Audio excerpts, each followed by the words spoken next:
Bismillah, Assalamualaikum warahmatullahi wabarakatuh. Melanjutkan kuliah minggu ketiga yang lalu, kita masuk pada materi minggu keempat. Materi kita minggu ini adalah berkaitan dengan PR di dalam korporasi atau public relation pada korporasi. Teman sekalian, pada minggu lalu kita sudah membahas tentang apa itu public relation, apa kaitannya dengan hal-hal yang terkait dengan seperti reputasi. PR, seperti kita ketahui, itu berkaitan dengan reputasi. Selain reputasi, PR itu harus menunjang hal-hal yang terkait dengan perusahaan seperti menghadapi krisis dan mencari keuntungan.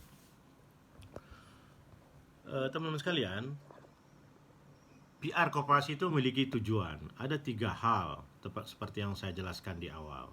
Pertama, tujuannya adalah membangun reputasi perusahaan. PR tidak bisa membiarkan reputasi perusahaan itu stagnan atau bahkan mundur misalnya. Maka PR harus membantu reputasi perusahaan. Urusan lain mungkin diselesaikan, dikerjakan oleh bidang-bidang lain. Tapi kalau untuk urusan reputasi itu sepenuhnya berada di tangan PR. Yang kedua, PR itu berkaitan dengan menghadapi krisis, mengatasi krisis. Kita tahu perusahaan akan berada pada tahapan-tahapan yang tidak stabil. Ada kalanya perusahaan dengan kemampuannya mampu membangun reputasi yang bagus, tetapi karena faktor misalnya eksternal ataupun faktor internal, maka perusahaan kemudian mengalami krisis. Ya, krisis perusahaan itu bisa macam-macam penyebabnya. Bisa internal, bisa eksternal. Dan krisis perusahaan yang berkaitan dengan eksternal, misalnya hari ini kita rasakan bagaimana perkembangan terbaru terkait dengan berkembang atau menyebarnya virus corona yang awalnya dari provinsi Hubei di Cina, di kota Wuhan tepatnya, kemudian berkembang sampai ke seluruh dunia.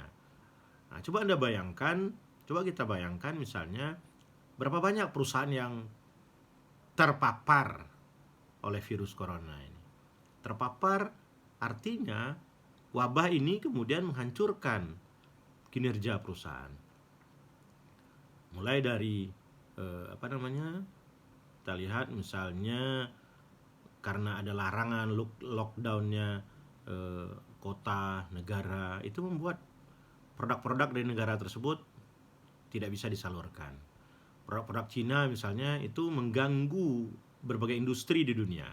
Salah satunya adalah misalnya kita dapat dengarkan atau dapatkan informasinya terkait industri mobil Nissan di Jepang, karena hampir semua produknya itu berasal dari Cina bahan-bahannya, terutama yang berkaitan dengan logam ya. Itu yang kita lihat contohnya.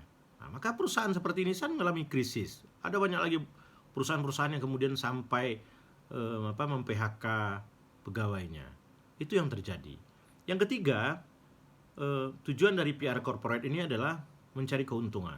Walaupun keuntungan tidak secara otomatis dilakukan oleh bidang ini, oleh bagian ini, tetapi perusahaan akan sangat tergantung kepada kinerja PR.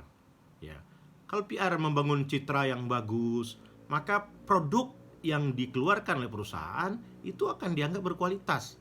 Nah, ketika produk yang dianggap berkualitas itu diterima oleh publik dengan baik, maka akan menghasilkan keuntungan yang tidak kecil bagi perusahaan. Maka itu menjadi tujuan yang ketiga dari perusahaan. Nah, kalau kita melihat soal reputasi, teman-teman sekalian, hasil riset yang dilakukan oleh lembaga besar dunia menempatkan BMW, perusahaan otomotif dari Jerman, sebagai perusahaan yang memiliki reputasi nomor 1 di dunia, yang diikuti oleh Disney Company ya. Disney Company perusahaan yang ruang lingkupnya adalah entertain, TV, film, kemudian produk-produk buku dan lain sebagainya. Yang ketiga, jam tangan Rolex itu merupakan produk atau perusahaan yang memiliki reputasi nomor 3 di dunia. Yang keempat, Google. Google dianggap memiliki reputasi nomor 4. Di bawah itu ada Daimler atau Mercedes-Benz, Sony, Microsoft, Canon, Nestle, Lego, Intel, Apple, dan VW. Itu urutan-urutannya. Terus sampai ke bawahnya. Teman-teman sekalian, berkaitan dengan selain reputasi tadi, fungsi atau tujuan dari perusahaan adalah mencapai mengatasi krisis yang terjadi di perusahaan. Nah, kita bisa melihat contoh-contoh bagaimana ada perusahaan yang jatuh dalam krisis tapi kemudian bangkit kembali. Sebut saja Apple, General Motor, ada Ely Bank, ya, Chrysler, kemudian juga ada perusahaan Marvel Entertainment yang dulu juga pernah krisis. Ada Six Flags, Texaco, Sbarro, ya, itu beberapa perusahaan yang eksis dan bangkit dari krisis. Teman sekalian, misalnya salah satu perusahaan yang kita jadikan contoh, ya, seperti Apple. Apple itu berdiri pada tahun 76. Kemudian didirikan oleh Steve Jobs, Steve Wozniak, dan Ronald Wayne. Ya, tahun 80 dia berkembang di seluruh dunia. Tahun 85 Steve Jobs digulingkan, bisnis menjadi tersendat. Tahun 96 CEO yang baru, Jill Amelio, melakukan pemangkasan besar-besaran, ya.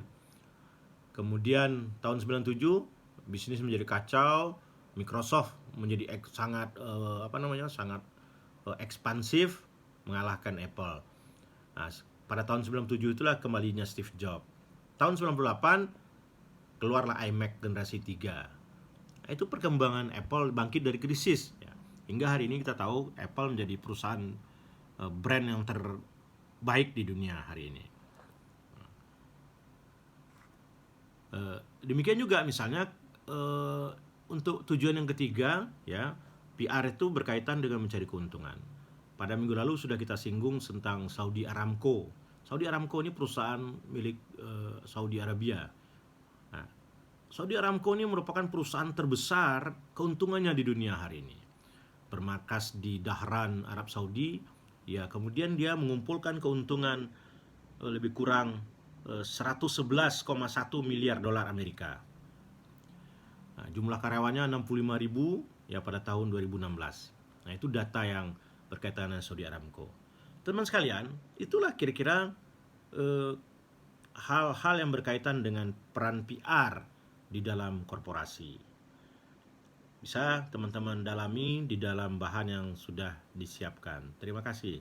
Sampai jumpa minggu depan. Assalamualaikum warahmatullahi wabarakatuh. Salam sejahtera untuk semuanya.